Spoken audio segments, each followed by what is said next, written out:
Welcome to Spitbucket. This week, our first of a new segment, the odd spot. And the wine we've chosen for the odd spot is from Portugal, from the Douro Valley. It's Crasto, who are the makers. Now, you might think Douro Valley, the home of great port, and it is, but this is not. Now, I know that winemakers hate you doing that, but I always find it easier than mucking around with little knives. And I just may say that I'm delighted to be with you today because we had a wardrobe malfunction, as it were, and some idiot spilt water all over the microphone. But not mentioning any names, Swig, who's been banished actually, so can't defend himself, which is even better. This is the 2007 Crasto. Now, 2007 in the Douro was a fantastic year for vintage port, and the sort of style of wines they make, I'm suspecting that it'll be pretty good for these guys as well. The reason I've chosen this, I mean, the odd spot will look at anything from the good, the bad, the ugly, and more, is this is one of my favourite wineries in Portugal, and I spent a few days there a few years ago. It's a fabulous family. They're not really stretching for a crust. I think one cousin owns one of the Portuguese soccer teams, another owns a bank, and they have the most magnificent chateau on the top of the Douro Valley. Is one of the most spectacular places you can visit. If you're interested in wine, go and have a look at the Douro because it is so spectacular. It's a great train trip up from Porto. You're right along the Douro River. It's just wonderfully spectacular, and then you get they've got all the incredibly steep vineyards on the side of the on the river. The little chateau, obviously got a Portuguese name, Quinta, of course, Quinta, all up and down on these hills. It's just wonderful.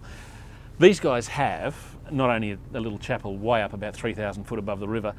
They've got the most magnificent edgeless pool. You know those pools that look as though they just don't have an edge? So you're 3,000 foot up in this pool that looks as though you fall over to...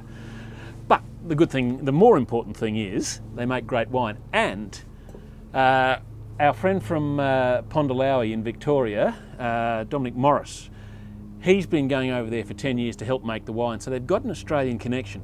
This particular wine, it's the blend of grapes. I'll read them to you because we won't be familiar with most of them.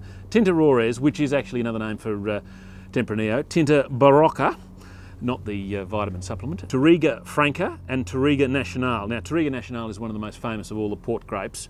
I'm expecting this to be a lovely, rich, full-flavoured, fantastic wine. $36. So it's certainly not something ridiculous. And it's that sort of big, ripe licorice characters. Mix of sort of blackberries and red berries. And spice and leather. And almost that sort of, you can almost smell that lovely brambly undergrowth character.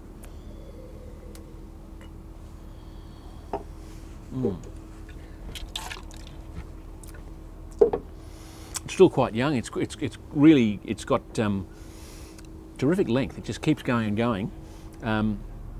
It's a firm style. It's not your soft wallflower Pinot type or your delicate, elegant. It's none of those. It's a big, rich, in-your-face style. It's got a sort of a minerally acidity, which would distinguish it from things like your Barossa Shiraz styles, even though it's got a sort of a weight and a richness that have some similarities.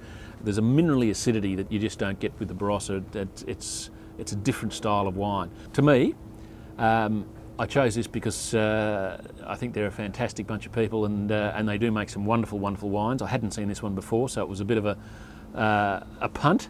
And if I didn't have to rush off for a plane, I'd be putting the cork back in that for this evening. But anyway.